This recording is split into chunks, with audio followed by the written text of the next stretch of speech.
Hey everybody, it's me Jill and welcome to Jill Informed. This is the recap of Vanderpump Rules, Season 8, Episode 8, Ex-Best Man, Ex-Best Friend. Episode 8 opens up at Tom and Katie's house. Stassi comes over and we find out that Tom and Katie have some kind of a lizard. They've named him Dog and he hasn't eaten since Tom got him. So Tom asks Stassi if she'll take a look at him because you've been depressed, so maybe you can see the signs. I think he's depressed. Okay. Stassi suggests that he come live with her for a while and that she will breathe life into him. She's got him on her shoulder. It's kind of cute. I mean, I don't love lizards, but this one's pretty. The conversation, of course, turns to Sandaval calling out Jax about the pastor. The pastor's going to be a big, big storyline, isn't it? Katie's like, Sandaval wants to seem woke, but like at the expense of our friends. Okay. You know, this is going to annoy me, you guys. They all seem to agree that the timing was terrible, and Stassi's like, Brittany was sobbing. That's all true. But here's the thing, Sandaval's not wrong. I believe they did do something about it just because Lisa brought it to their attention. But here's the problem I have with Sandaval. You all knew about it for 6 months, and nobody said anything until Lisa found out about it, and Lisa did something about it, and now you're all having this conversation.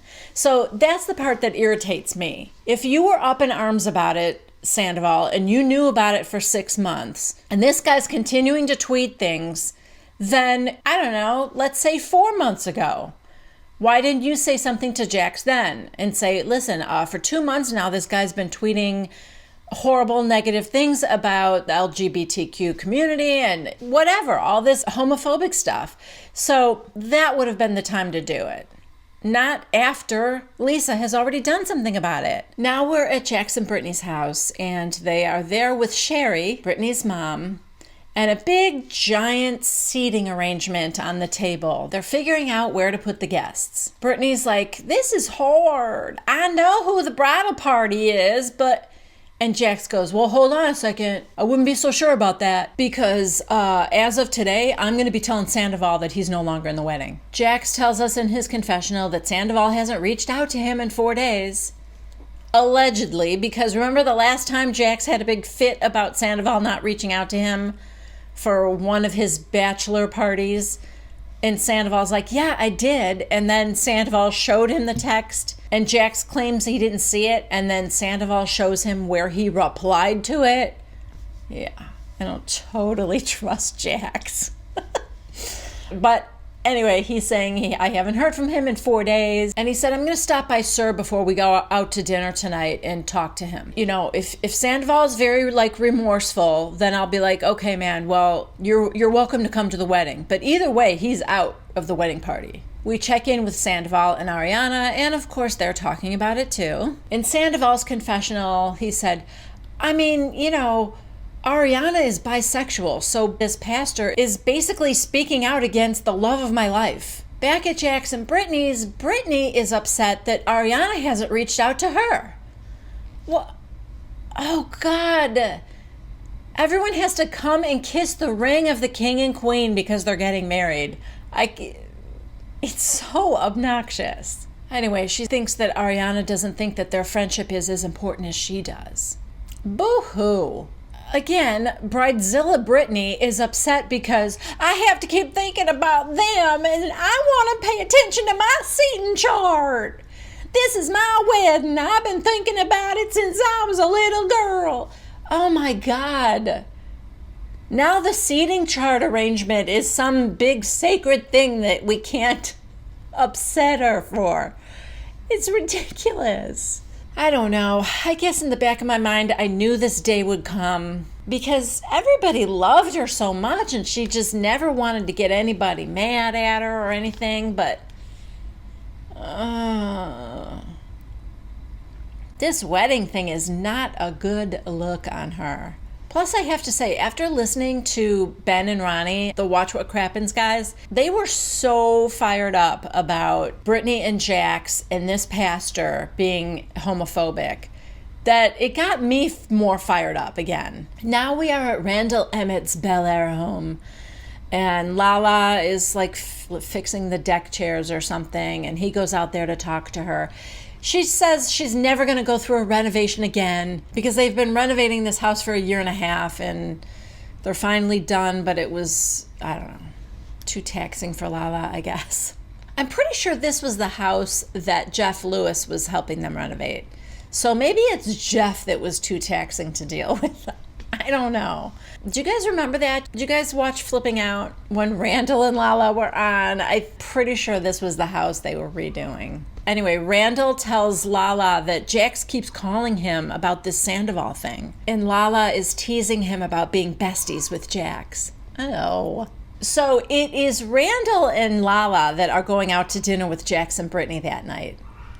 Can't imagine what that foursome will be like. Next, we are at Villa Rosa, and Brett shows up to train Lisa. But Lisa has a dress and heels on, and she doesn't think that her broken toe is up to the training. I'm sorry, but I'll make you a cup of tea. So she lets him get all the way there without telling him, hey, let's skip the training today. Oh, God. And in his confessional, Brett says that he doesn't mind because he still gets paid. He does point out to Lisa that she's wearing high heels. You know, she's complaining that her broken toe isn't up to a workout, but she's walking around the house in high heels. And she's like, oh, nothing will stop me from wearing heels. Side note, the whole Max and Brett thing has led to Max's mother reaching out to me. Yeah. I'll continue with the recap now, but anybody who's interested in finding out what that DM was all about and my thoughts on that, I'll put that at the end of this recap. So anyway, as I was saying before, in Brett's confessional, he's like, yeah, you know, as long as she pays my training rate, I don't care. I'll do anything Lisa wants me to do. And the producer goes, anything she wants? Like all suggestively. And Brett goes, oh, should I not have said that? And he starts laughing. Ugh. Okay, so Lisa asks him if he's working that night. And he said, I'm working Charli. Ew. And good God, poor Scheana. They are humiliating her. Both of these new guys are humiliating her. Okay, so now we see Raquel, Dayna, and Charli. They're all showing up for work at SUR, and we're cutting back and forth between SUR and Tom Tom. Over at SUR, Katie and Tom are there, and Max is working. And both Dayna over at SUR and Max at Tom Tom are talking about their relationship. Dayna is telling the girls that she thinks it happened faster than she expected, but Max suggested that they be exclusive, and she was up for that. Over at Tom Tom, Katie said, I heard you and Dayna are exclusive, and Max is like, well, I mean, you know, what's exclusive? It was your idea. Okay, so now Jax walks into SUR. He goes to the bar. Tom and Ariana are behind the bar working. Tom Sandaval? Why are you behind the bar at SUR?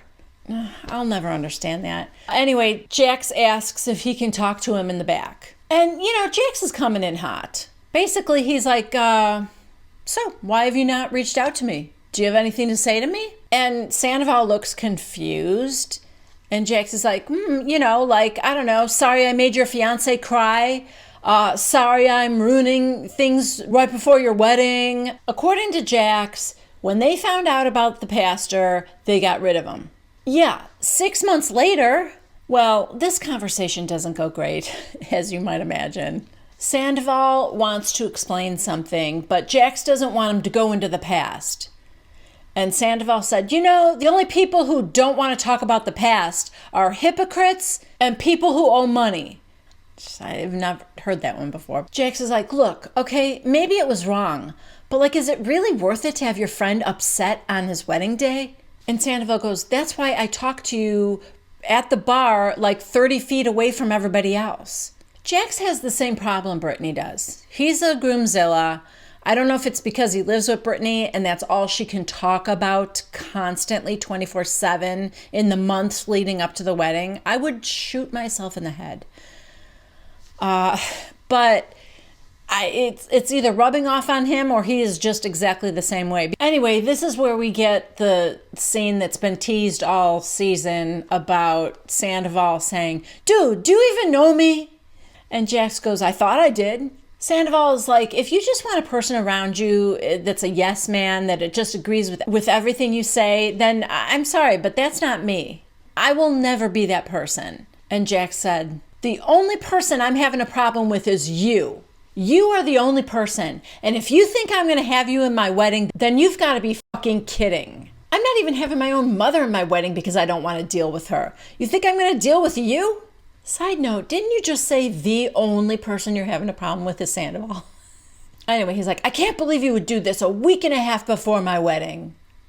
Yes, how dare you? Sandoval's like, "I'm sorry. I was upset, dude. It bothered me." Okay, back at Sir, we see Brett and Charli, and Brett asks her out on a date. Charli tells us in her confessional that she doesn't normally go for guys that look like Brett. She usually likes tatted up guys, and she calls them rough boy hands. And she said, Brett I would call soft boy hands.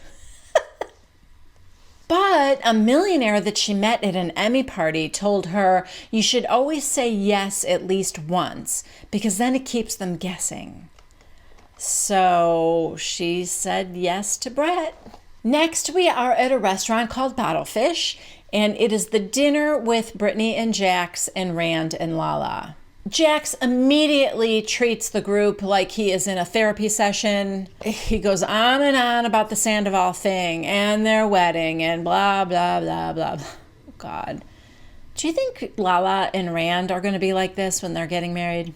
I mean, not Rand. I don't think Rand will be. But do you think Lala is going to be like this? I hope not.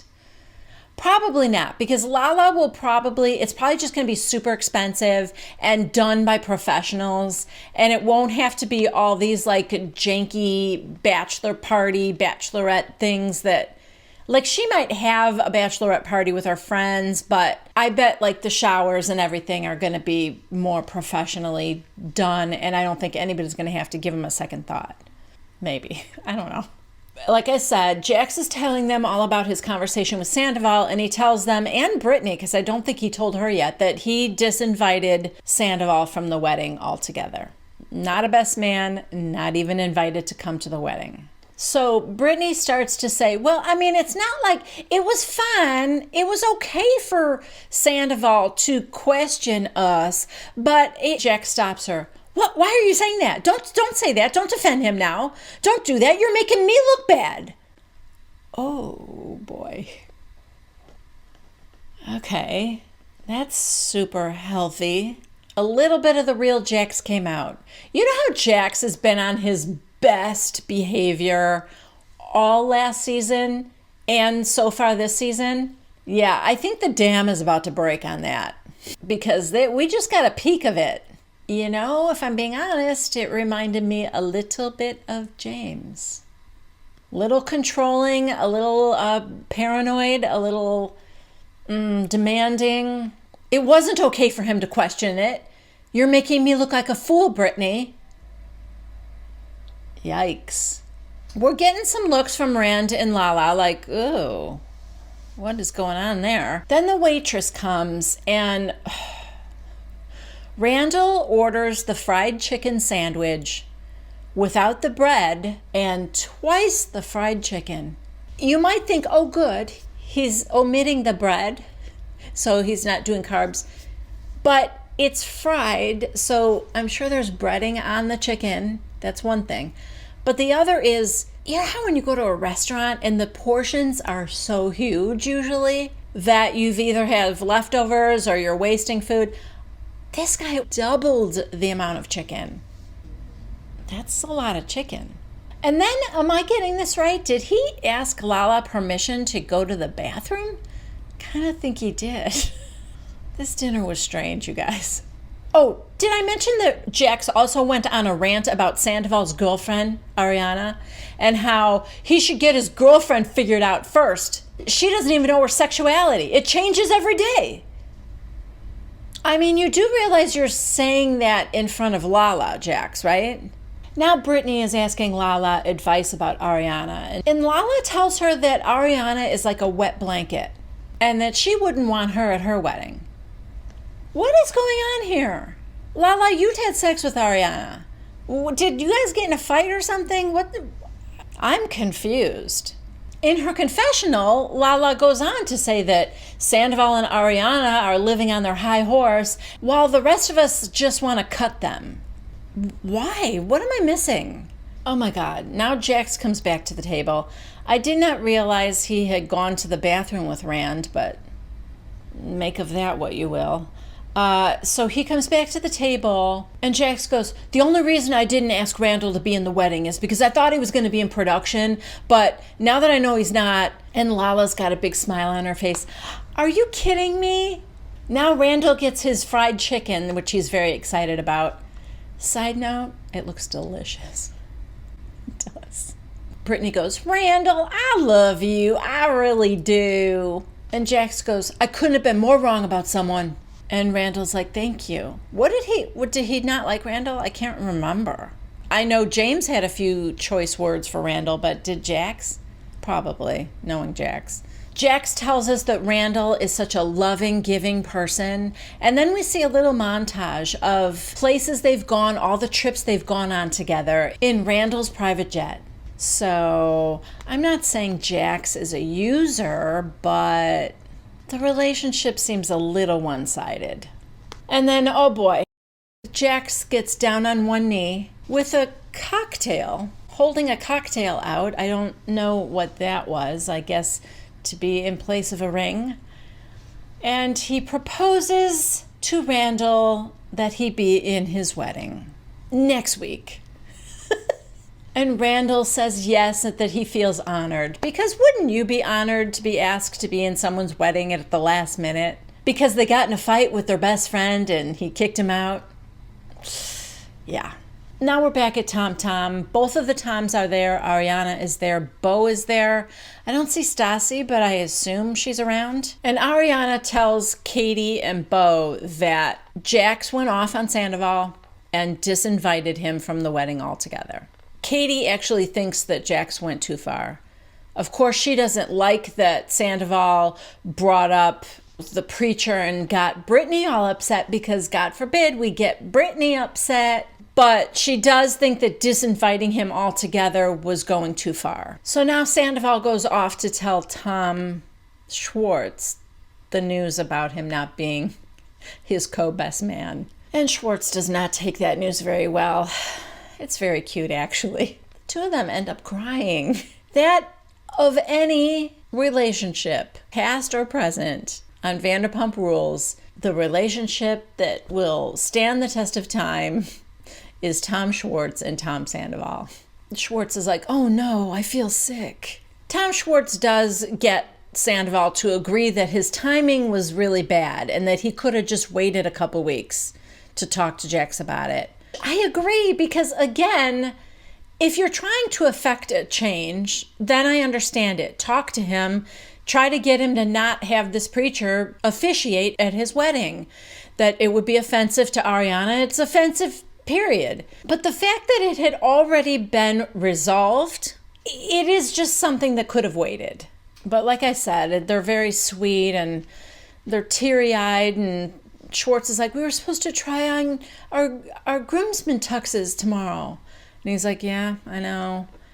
And he goes, I don't even know how to tie a bow tie. And Sandaval goes, I'll tie the bow ties ahead of time for you. Oh, God. It was so cute. It was so stupid and so cute. Schwartz is like, I feel like I have to make a case for you when I go there tomorrow. And Sandaval goes, don't do that. I'm not worth it. Schwartz, don't ever say that. Beau is asking Ariana at the table if she's going to go to the wedding then. And she said, I don't know. That she wants to support Brittany, but also her boyfriend. Oh, the next scene, you guys. We are in the car with Scheana, and she calls Brett on the phone, and she tells him, I'm stopping off to get the ingredients for my famous enchiladas, but I'm heading home right now, so did you want to come over? And he's like, no, because I have a date with Charli. Wah, wah. So Scheana decides to give Brett a little advice. I just think you and Charli would be better off as friends because, she's a lot younger than you, and I just think you need someone more mature. Someone like, I don't know, you? Now we are at Brittany and Jax's house, and they are waiting for the guys to come. I guess it's just Schwartz and Peter. And try on their tuxes. And Brittany, it's 10 days till our wedding. Oh my God. I give Jax credit just for sticking it out, being able to live in the same house with her. I couldn't do it, man. So guess who shows up during this time period? Coincidentally, Ariana. Yes, she comes there to have a talk with Brittany. Before they go upstairs to talk, though, she tells the guys, my birthday party is next week, and you're all invited. It's so weird and awkward, like Jax knowing what he just did to Sandaval. He's like, okay. And Peter, same thing. Because, Peter takes his groomsman duties very seriously. So, of course, he is on Team Jax. Side note, I wonder what Stassi's doing for her birthday. Because aren't they just a couple days apart? Last year they had a mutual birthday party when they were the Ice Queens. Either they are doing a joint party or maybe Stassi's not going to be around or something. I don't know. Anyway, the girls go upstairs to talk. Brittany tells Ariana that she was hurt by what Sandaval said and that you didn't even come and reach out to me or try and talk to me about it. Ariana, well, Brittany, I heard that you wanted Jax to hurt Tom. And she did. I don't know if I even mentioned this in my recap, but at the end of last week's episode, when she's, in that bar crying and everything, she's like, oh, I'd like him to knock him out. It's like, okay. Yeah. Oh, you guys know how much I love rehashing the pastor stuff. Here we go again. Brittany claims that she would have gotten rid of him right away, but she only saw the one comment, and after that, she talked to him, and her pastor told her that he was not homophobic, and she believed him. In Ariana's confessional, she said, I believe Brittany when she says that she didn't see any of the other texts by her pastor, but I also believe that Brittany worked very hard not to see them. I mean, I don't know. I think she might be giving Brittany too much credit because I'm not even sure she could go that far out of her way to avoid it, especially if they were being tagged in all of them the way Sandaval said they were. You're going to see something. You're going to at least be aware of the fact that there were more than just the one comment 6 months ago, even if you didn't read what the comments were. Next, we are on our date with Brett and Charli. You guys, am I gonna like Charli? Damn it, I like her. I at least like her during this date. They go to this restaurant and order smoothies, and in Charli's confessional, she said, I'm just a Hispanic girl from Barstow. So all this hippy-dippy $16 for a smoothie is white people shit. I like her. You guys, it gets even better though. Brett is just laboring on and on about his past girlfriend. It's the only relationship he ever had. I think it's the only time he's ever been in love, or whatever he's saying. He's talking about what he's looking for in a girl, and I guess he's comparing it to this girl. But at one point he said, I'm just looking for a genuinity. And the camera pans to Charli, and she gives a side eye that is so good. Back to her confessional, she's like, whenever a guy brings up his ex on a date, this is me playing the world's smallest violin. But the best part is when he's finally done talking about his ex, Charli goes, oh my God, I don't even sit and listen to a podcast that long. And Brett goes, you're funny. Oh, she is funny. But I don't know where that Charli was when she was sitting there telling Dayna that she had never tried pasta before. She came off like a little idiot, but she's not, I don't think. It's still very new, but so far the new girls are winning over the new boys. All right, the next scene is back at Villa Rosa. Jax and Brittany arrive, and Lisa comes in the room. She wants to know how they're doing because, after all, she's the one that talked to them about their pastor. And she told them that she wanted them to get over all the crazy stuff and focus on yourselves and the wedding. Focus on what's positive. So they said yes, they are. They're trying to do that. And then, you guys, this is so sad. Lisa has to tell them that she can't go to the wedding. And they look shocked. And then she tells them that her mother just passed away suddenly a couple days ago from deep vein thrombosis, I think she said. And so she has to go to London. So yeah, poor Lisa. She does talk about first her brother and now her mom, and neither was, expected. So sad. Next, we have a little throwaway scene. Dayna is at SUR and she goes out back and she calls Max on the phone. He's at Tom Tom. And she asks him if he can come over that night to talk. And she goes, nothing major, just to talk. And he said, I'm working tonight till 3, maybe 4. But I could come over after that. And she's like, yeah, no, that sounds like a booty call. So I'll pass. And then in her confessional, she tells us that Max is not treating her the way she is accustomed to being treated. So I don't know what exactly all that is about. The next little throwaway scene is the Toms in the back room at Tom Tom. Schwartz is just telling Sandaval that he thinks he should have not said anything. He thinks his timing was bad and that he should have waited until after the wedding, I guess. I don't know. It was just a stupid scene. Side note, Sandaval is really rocking the branding jewelry. He's got a Tom Tom necklace. He's got a TT lapel pin.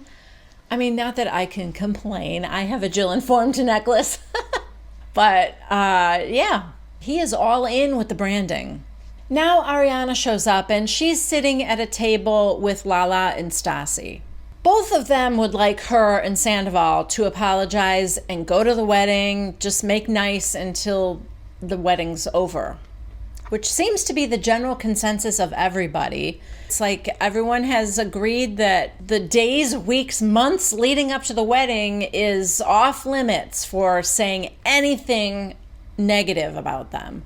Lala kind of confronts Ariana and said something like, I don't think you want to be around us. I don't think you're enjoying us. Ariana said, I don't enjoy much of anything. But we don't talk about that because we don't talk one-on-one.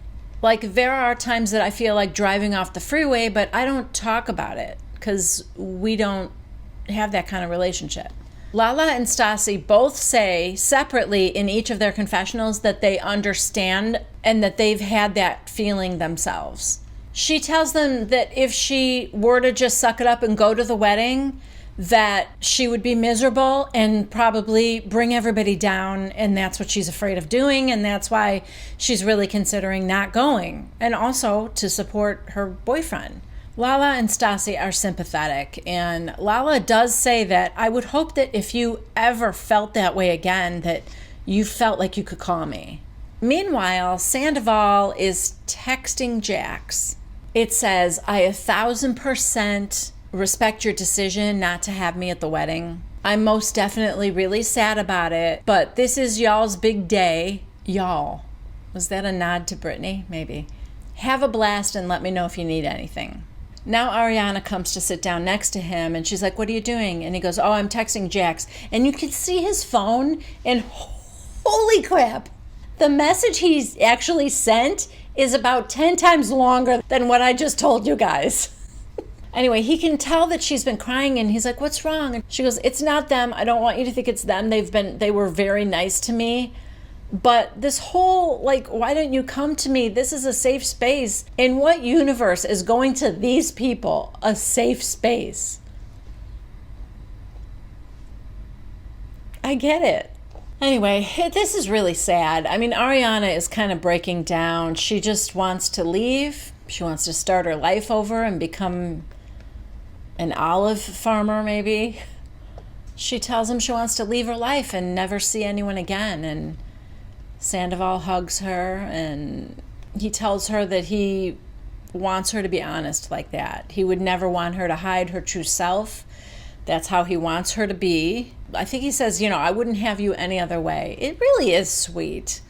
And she goes, really? Can we just go home now? And he said, yeah. I mean, listen, I don't know that Ariana feels the same way about Tom, that he feels like her, but that guy is crazy about her.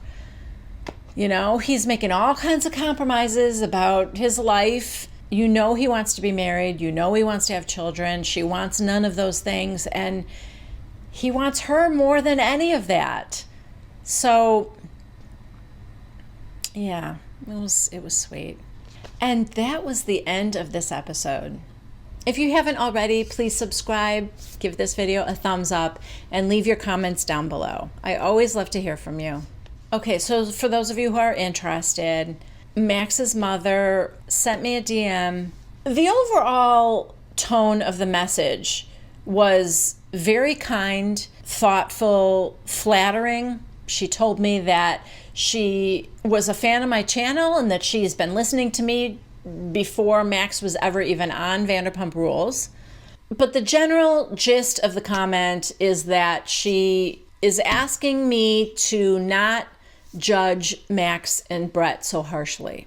She wanted me to take into account that this was done years ago. Max was 19 years old and he had about 12 followers on that account when he posted them. She also suggested that he was very remorseful and that I should take a look at his current Instagram account to get a better idea of the type of person he really is. So here's the thing. If Max were my son, I might have done the exact same thing.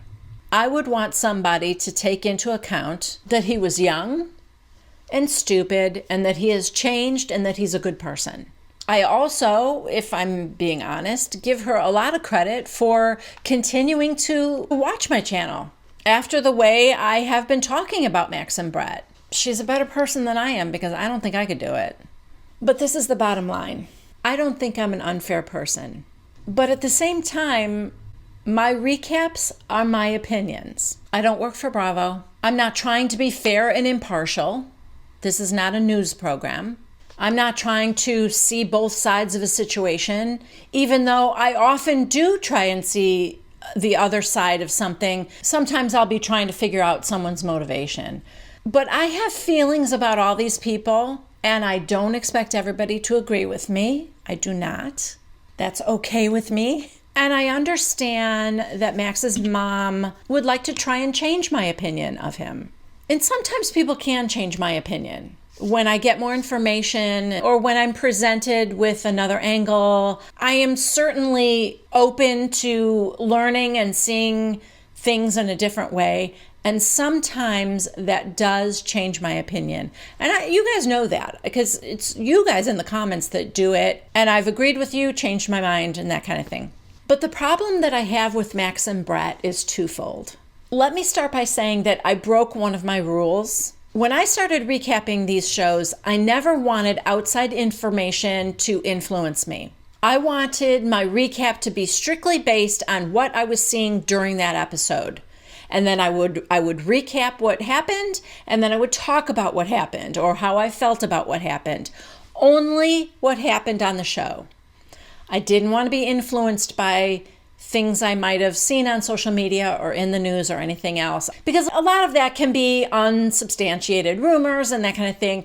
I wanted to stick to what the show was showing us. But the problem is these tweets from Max and Brett had been brought to my attention and could not be unseen. I didn't feel like they were something I could ignore, and I didn't really want to ignore them. I didn't want to dwell on them. I don't want to dwell on them. But I felt it didn't feel good to me to just ignore them because they didn't happen on the show.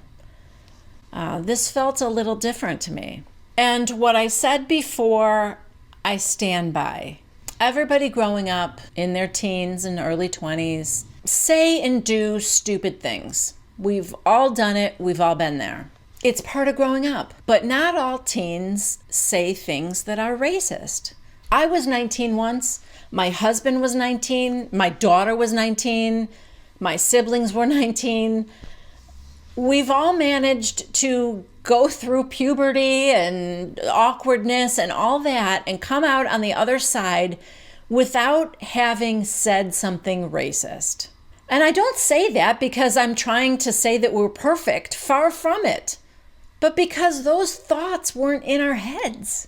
And in the case of Max, he can't even claim that he didn't know better because one of his tweets lamented that he wished white people could use the N-word because that's his favorite word.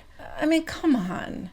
Listen, if he feels remorseful or ashamed for having sent those tweets back in the day, if that is not the person that he is today, that's great. But as I said before, the problem that I have is twofold. I didn't get a great feeling from Max and Brett even before I knew about the racist comments. The bad feeling that I was getting was based on their behavior, comments, etc. toward women, based solely on what I saw on the show, which would imply it is their current behavior. I mean, I know the show is filmed ahead of time, but not years ahead of time. Max seems to have difficulty being honest in relationships at the expense of the girl he's dating. But it goes beyond him just telling them what they want to hear. He's the instigator of saying things unprompted that he doesn't mean. These things didn't need to be said, but he's leading them on to believe that he wants some kind of commitment. I'm sorry, but it's cruel at best. And Brett is no better with the way he speaks to Scheana. I find it very demeaning. I think he's kind of disrespectful. I don't get a good vibe from either of them, and I'm so sorry. So while I appreciate the eloquent and thoughtful way that his mother reached out to me, I can't say that it will influence me. At least not as much as she would want it to. Will I be fair to Max? I always try to be fair. Am I prejudiced against him now? I might be, and that I will work on. Will I try not to prejudge a scene that he's in because he's in it? Yes, I will. I will work on that. But I also have my opinions. And as long as their current behavior on the show continues as it has been, I'm probably going to continue to not have a very favorable opinion of either of them. I will say this, if Max decides to show us a different side of himself, I'll be very happy to see it and report on it. Okay, thanks everybody. I will see you next week for the next recap of Vanderpump Rules. Bye.